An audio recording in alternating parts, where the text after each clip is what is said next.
I mean, as Mark said before, the solo, one of the benefits of solo, or silence, or solitude, or sauntering, or whatever you want to call it, is that we live lives that are fast-paced. Lots of information coming at us, our calendars are full, our to-do lists are long.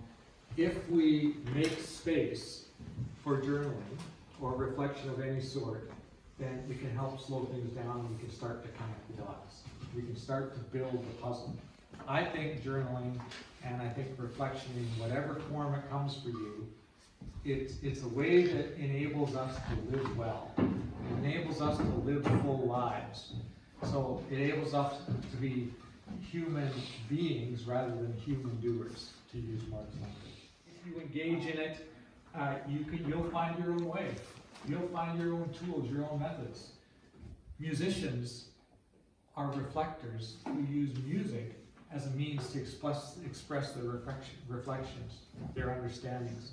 Artists, they use drawings and paintings as a means to reflect their experience of living. Actresses, all the arts, is really a form of reflection. And they find a way to express it. So, one of the things, I'll just share my own paradigm about learning. And well, it's not my own, I mean, the way I will express it is my own way of expressing it, but it's not something unique to Bible. So in this week, my sense is some of the content, the key content this week is learning about place, learning about the sea and this island and other parts of Reykjavik. Parts of the other content about this week are learning what is place-based education, what is outdoor education, and I'm sure that Jakob, Mark, and Åsa could add to that. But we're here for a reason. We're here to learn something, okay? The other thing we're doing this week is we're having some experiences. So we are learning about, how do you pronounce the name of this island? Vede. We're learning about Vede by being here versus sitting in a classroom at the university over on the mainland and someone showing you pictures of this place. You're here. You're having an experience. Okay? And then often, I think what happens, and again I speak to the North American perspective, our education, the focus is on content. So we just fire a bunch of information at you and we expect you to absorb it and then spew it back out at us on an exam somewhere. And we don't necessarily give you an experience of the content. Okay? Then the other thing that is key to learning, I think, is the reflection. And that can come in many forms, and one form that Jakob and Åsa and Mark have asked you to use this week is a journal. So my sense is that if you want a real learning experience, we need some content. If there's no purpose to learning, then it doesn't really matter what experiences you have. And if you only have experience on its own, then you may or may not learn anything. But if we have content plus experience that is the right experience to help us learn the content, and then we blend that with some sort of reflection where these overlap, is where we get prime learning. Okay, that's the sweet spot. So what we want to do is we want to try and make this overlap as big as we can. And here's a philosophical question that I haven't been able to answer yet. But how do we get to 3 circles that have content, experience, and reflection where they're all piled on top of each other?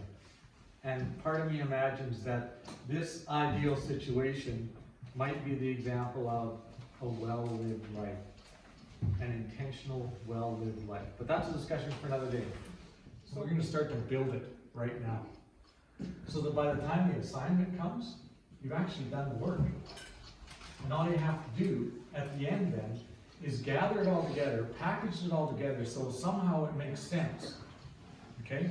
So one metaphor might be, when's the assignment due, Jakob? Next week? Sometime after the course? 13th. The 13th. So let's say this, let's use this in your imagination. Whenever it's due, imagine that what you have to deliver to Jakob is a wholesome, well-baked loaf of bread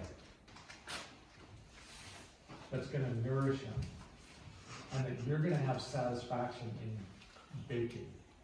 So what you have to do before you can create that bread for Jakob is you need to get some flour, you need to get some yeast, you need to get some sugar. I think there's sugar in bread, isn't there? Probably other things, I don't bake bread. And then, of course, you need to find the right amounts, you need to blend it all together, you need to knead it, you need to bake it, and then out at the end comes this bread that is yummy. So your bread is this reflection page. He wants solo and said he wants you to notice, an invitation to notice, using all the senses. Okay? What reflection does is it gives us an opportunity to ask the question, what did I notice? And try to articulate that. And try to find a form to express it. Try to find a form so that what you noticed starts to make sense to you. Why did you notice whatever it is you noticed? The wind. Why did you feel the thing you felt? Why did the question you asked arise? Why did the little train of thought that you followed, why did you follow that? What does that mean? How might you follow that trail a little longer so that you might be able to find, you might find nothing, you might find something, but how do you understand the journey?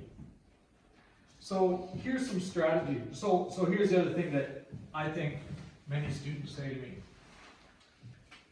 I don't know how to start. I don't know how to get started. I sit down with my journal and I just get this blank. It's like, okay, yes, I know that something happened today, but I don't know where to start.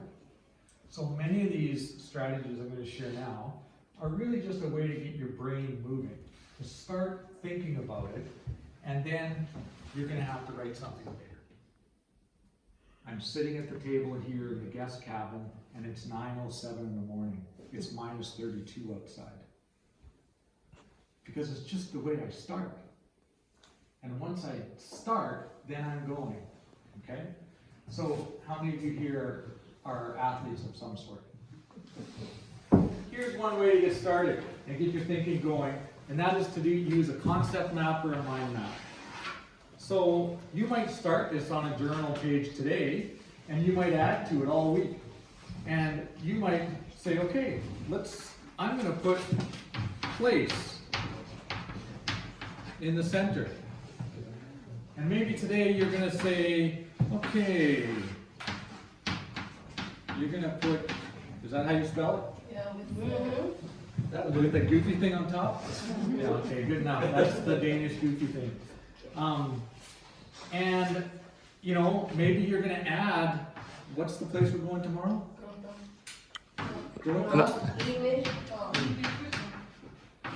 But anyway, the point is, you might add a whole bunch of places. You might add some places. You might add, your home in here. You might add, your summer cabin in here. Okay, whatever. Again, there's no right or wrong. There's no limits. Or you might add, it's about people. You might add that it's also, and then you might add specific people, any sort of concept map. Okay? You could put in here if one of the things that you noticed on your solo was, peace. And you could explore peace through these concepts and understanding more. Okay? Way to get started. Polar passages. Okay? So you might think about your solo today, and you might say, okay, my head says,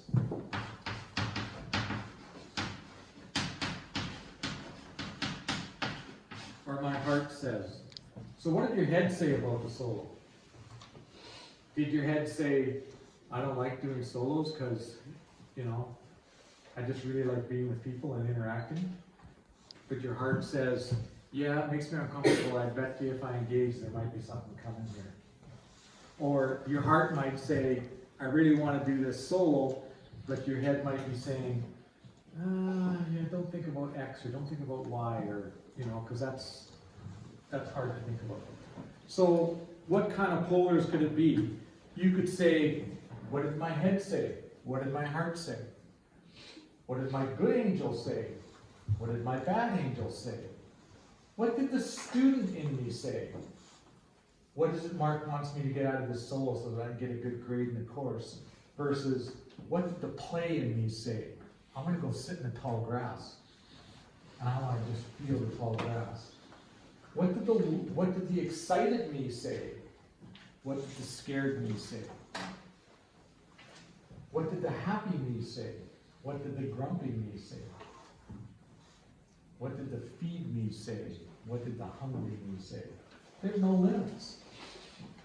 So whatever, it's just, again, it's a way of looking at opposites and looking at opposing feelings. And so think about a word that comes to you for whatever reason. Maybe it's a word that represents an experience you had today, a feeling you had today, a topic you're exploring, whatever. So one could say, well, this course is about the sea, correct? So I might take an acronym as a way to start my journal, and I might say C. Okay, for some, that's scary. It's also kind of exciting. It's also kind of awe-inspiring. So you can make a list of words and then explore that word through an acronym as a way to get you started on your journal process. You know, if you write, you know, if you write this, then write down the word that comes first, and then think about it and say, why did that word come up? What does that mean? That collect the garbage on their solo today. And your name is Salma. Salma. Yeah. So I think there was a bottle in there, wasn't it? Yeah. So you could have a dialogue with the bottle. Mm-hmm. And you could say, hey bottle, where did you come from? What did you hold before you ended up on this beach? And how did you get the teeth marks in the bottle? And I mean, obviously it's just a fun dialogue, but it's a way for you to start to think about, how did this bottle get here? Or what does this bottle represent? Or what can I learn from this bottle? Or what does this bottle say about, you know, Reykjavik's relationship with the ocean, or human beings' nature relationship with the ocean, or whatever? You could have a dialogue with what's the name of the, you know, you could have a dialogue with someone who used to live here. You could have a dialogue with John Lennon. A connection to this place. Some of you talked about grandparents that had a relationship to the sea. You could have a dialogue with your grandparents about their relationship to the sea. So just ask yourself, who would I like to talk to about my experience today? Who would I like to talk to about this place? And then have that dialogue. The other thing I should say about this, and I checked with Jakob on this, is journals are personal. No, Jakob's not going to read your journal, Asfeldt's not going to read your journal, Mark's not, I'm not, no one else is going to read your journal. So know that it's a private place. Okay? And so have that feeling. We're not gonna do any of that. It's a way to get yourself thinking. So you can start. Some people who do this, they take their journals and they write their journals, sort of their journal entries starting at the beginning, but from the end, they write the other way. And so they might have a list at the end of their journal of people I'd like to write a letter to, or things I'd like to think about, or ideas I'd like to explore, books I'd like to read. And for example, look at these posters in this room. This could be a great way to start your journal. You could, so that's about the boat. You could start a drawing like that, just like that, and then you could narrate it. Then you could start writing about, you know, what is this, and what's it used for, and what's it called, and, you know, how did you see Jakob use, what is this thing called, Jakob? Ár, nei, krókur. Kroker? So Jakob used it today when we came in to the ferry. So you could write about this, you could write about the oars, you could write about all kinds of things. And so you can use this, again, as a different way of expressing your ideas and your thoughts and your questions without necessarily using the writing map. So maybe you take a map, maybe you draw a picture of the island we're on today, and you draw the schoolhouse. I don't even know what this island looks like, but I'm going to say like this, and here's the schoolhouse, and here's the wharf, and we parked our boats here, and then we walked up here, and then we came down here, and you know, then we sat in here, so you draw a picture of a bunch of people sitting, and then you did your solo over here, and I don't know where the peace thing is, over here somewhere. Or maybe you could draw a map that says, you know, here I am on this island today. How did I get here? And you could do the roadmap of how you got to Vida. You might start with things we did today include. Today was fun because. Today was tough because. Or one thing I learned today is. One question that was raised for me today is. One thing I attempted or accomplished today that I'm proud of is. Something I want to try tomorrow is. One thing I learned about working in a small group today is. One thing I learned about myself today is. Someone I appreciated today is. I'm grateful for. And of course, the list of possibilities is endless. Sometimes journaling can get stale because we think about it as sitting down and writing. And I think most good journaling, there has to be some writing there, because at the end of the day, that's usually a way that kind of brings things together. But we don't need to start there. And we don't need to limit ourselves to that. So how do you find a way that allows you to express what you're thinking and feeling and learning and asking questions about? And there's no right way or wrong way.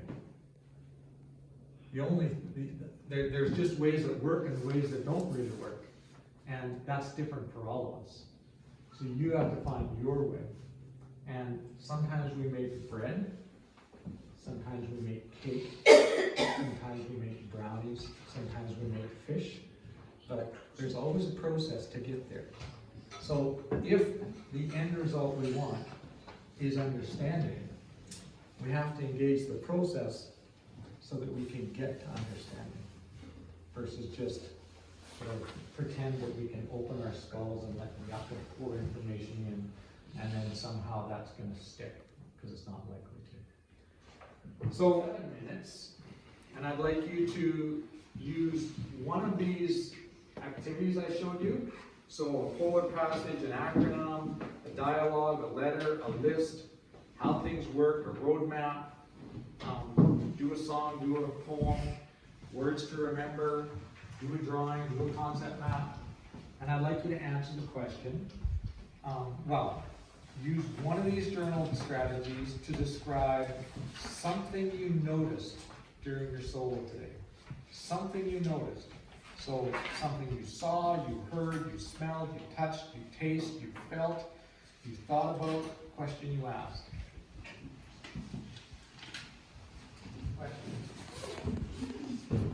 What strategy did you use and how was it or wasn't it helpful? So what strategy did you use and how was it or wasn't it helpful?